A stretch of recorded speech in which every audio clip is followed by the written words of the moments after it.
Hello and welcome back, and Happy New Year. I'm Sean, and this is the Mountains Garage YouTube channel. Starting our third year of videos, almost, in a week or so. Pushing 300 videos. I can't say this one is going to be any better or worse than the first one. Actually, the first one I consider pretty bad, but hey, go back and watch it. I am pretty happy, despite the fact it's gloomy and rainy for the last 2 days, that it hasn't been snow. I like plowing snow. I guess I'm just not in the mood for it this particular week. I can't tell you why. I enjoy all 4 seasons, and like I've said, you have to if you live in the state of Maine. Today I've just been kind of trying on parts on the Dodge Dart. Nothing fits as usual. I had actually read somewhere that 67 and up, the Trailblazer SS intake with that slant across the back clears the wiper motor. But in my case, it hits the firewall and hits the radiator. That'll be in an upcoming video, but spoiler alert, it doesn't fit. That's what it's all about. If it all fell together, what fun would that be? It is one of those days that highlights the fact that I have to do more cleaning because I'll drag more stuff out. I know I have something, but can't always place my hand on it. Maybe I'm going crazy. Well, I think that's pretty well confirmed. But in a couple years of YouTubing, the friends that I've made already, I hope someday to actually meet these people, at least some of them. But it's incredible the acts of kindness and generosity of information and friendship. So that's awesome. For instance, my kidder notcher had quit a couple weeks ago, not even a couple weeks ago. And I had diagnosed myself that the motor starter was bad. It was mechanical. And for quite some time, the delay when I flipped up the big green on button was getting longer, to the point where it had stopped working, and then I cleaned the contacts and it seemed to get a little better, so I thought I'd take it apart, and that's when I broke the switch. A friend of mine, John, who happens to be much more knowledgeable in that area than I am, had a motor starter that he mailed to me along with a schematic. I had to buy a $7 switch. Took me about an hour and a half. And it's never worked better. I just flip a switch on, instantly switches on. I've used the heck out of it this week. Thank you, John. I carefully installed a decal over the old switch hole because the motor starter and switch combination fit there, but adding another switch, I had to put it over here next to this button, which is already here, which will take the place of the foot pedal. You can actually run the notcher by pushing the button, but now I just flip on the on button. I suppose I should mark it. And it works really well.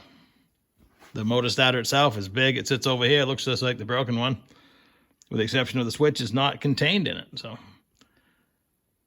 I was staring down the barrel of, well, retail upwards of $1,000 to fix it. And instead I have $7 in the switch. I bought a spare because someday I'll probably forget where I got that. And I sent John some money, but he wasn't asking for anything. He's just that kind of guy. Before I get back to talking about cool people that I've met, I have another new friend. This is Alexa. If you have one, you already know, but we got one for the house. I believe after Black Friday, they were $20, and they came with a Alexa-controlled light bulb. Whoop, she lit up when I said her name. Sorry, I'm not sure.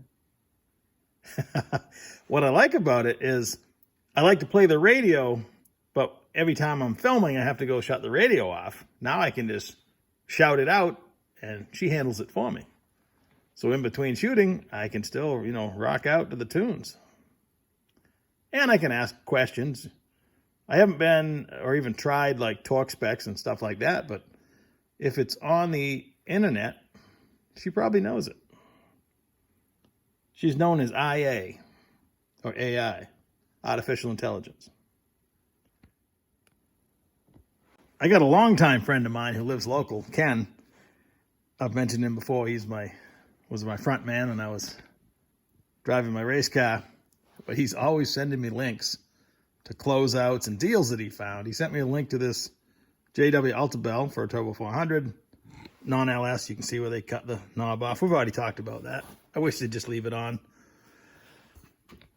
But this was $270. They sell for, $340 and up to $370, depending on the market, I guess, that particular day. So I thought it would be outdated. Usually when you get a SFI product, the tag's a couple months ahead. Well, I got it in December. It's dated in December, so it's probably a couple months old. Absolutely nothing wrong with it. It came with all the hardware and stuff. That was a super deal. During Black Friday, I bought 2 bell housings from BTE that hopefully will show up this week. They thought they were going to ship the week before Christmas, but then they closed down for a week. So I'm expecting a giant load of parts that I bought on Cyber Monday to show up from BTE this week. My new friend Tim, who approached me from Washington State, has now sent me 3 8-bolt cases. The first 2, you can see, he cut the bell housings off and put them in a smaller box. And the third one, he found a bigger box. Cost a little more in shipping, but he just sent a third one this week. That's awesome. Combined with a couple I already have, these are just empty 8-bolt cases awaiting future projects. They don't make them anymore, so I'm not trying to hoard them, but if people offer and they're reasonably priced, they're headed this way. I have another guy who I've done business with before, is also doing the same thing. He's got several. He's going to cut the bell housings off. He sent me a message this morning, and I'll cover that when that happens. So, and potentially more coming. Who'd have thunk it? A few weeks ago, I had incorporated into a road trip I was making. Last minute, I had swung by and picked up 2 Turbo 400s that I found on Marketplace in the area where I was, which was cool. I always check out the seller before going to look at stuff, but in this case, I didn't have time. I was already on the road, had pulled over to look at what I was negotiating and where I was going. So I didn't see that the lady that I bought the transmissions from had all kinds of other stuff she's selling, including these 2 C454 Eldebrock intake manifolds. So now I'm back home, and I'm just out of curiosity. The link was still there. I looked, and sure enough, here they were. So now I'm looking at a picture thinking, this is an oddity. Rectangle port, big block Chevy, Dominator flange, dual plane. I mean, I know they made them. I had one in the past. I've never actually run one. The price was incredibly inexpensive. So I bought 2, and from the picture, I'm thinking, wow, that's probably a professional product or a copy. Nope. Somebody has ground and polished it at one point. The Eldebrock, it's identical in every way to the actual C454. Somebody has plugged the upper bolts. It's pretty common for aftermarket cylinder heads on the big block Chevy to not use the third bolt, if you will. Like a small block is a bolt on either side of the intake ports, while the big block put a third one in the middle. That's how you can tell a big block intake, just by looking at it. So yeah, definitely an oddity. Will I ever use it? I don't know. I am building that 505-inch motor that I have a tunnel ram for. But a cheap rectangle port, big block manifold, you never know. I spent most of yesterday afternoon welding the hot side on the 64 Dodge Dart. And it's only afterwards. I have a helmet fire, I guess. It happens all the time when I'm TIG welding. Things start to go poorly, and I'm not smart enough in the moment to stop and realize my problem until afterwards. I mean, I'm walking up to the house. I'm like, why didn't you just turn the amperage down? Here's a good example. I'm welding the V-bands. This came out pretty good for me. I had to hold it with the handy yellow crane I got mounted on my bench over there so I could actually get this in position because I was welding it with the manifolds on both sides. It was kind of cumbersome. But that looks pretty good. This isn't bad because this is thick and this is thin, so I can just concentrate the heat on here. Goes pretty good. And then I'll get to something that's direct and I overheat it. It's the wrong color. All evidence of overheating. got it. Afterwards, I mic'd it. These are only 50,000s, and they're butted up together. So if I just turned the amperage down, it probably would have gone a lot better. But all I got to do is remember it for next time. That's why it's practicing. TIG welding, I don't know if I'll ever get good at it. You can't be good at everything. I guess I'm just sticking stuff together. And then I'll go look at, videos and pictures of people that really know what they're doing. And I'll try to apply all these techniques, and then I'll forget the most important one. Don't overheat the pot. Making mistakes is certainly all part of hot rodding. Early in my life, and today not much has changed, I can afford to buy barely the parts and the tools. Paying somebody labor, not going to happen. So I had to get at least adequate at everything. I'm not going to pay somebody to fix the electrical on my kit or notcher. I'm not going to pay somebody to weld something for me. I have the tools, and I'll build 5 of them or 10 of them if I have to come out with something that is probably not as nice as somebody that could do it for you, but it's never even been a consideration.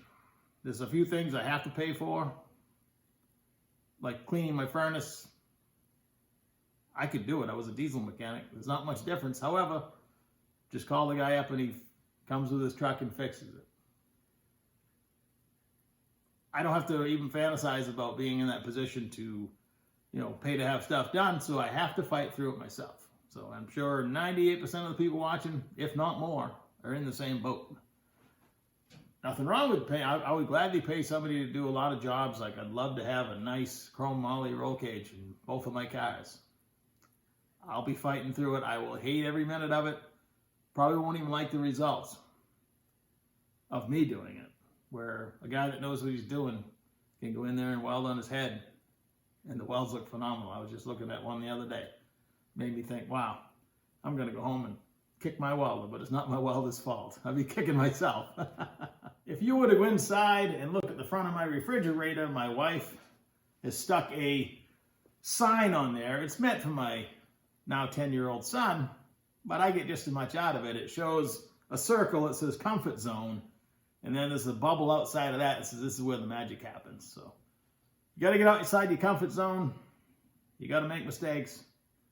You got to live with the results or do it again. So I hope tomorrow the sun comes up and the day and the new year looks different than today anyway. So like, share, subscribe. I haven't said that in a few videos. I'm not sure it makes a difference, but if you happen to be watching and not subscribed like 90% of the people are, and that's not just my videos, that's videos in general, take a second and subscribe, and I'll try to entertain you as best I can. Have a great evening. See you in a couple days.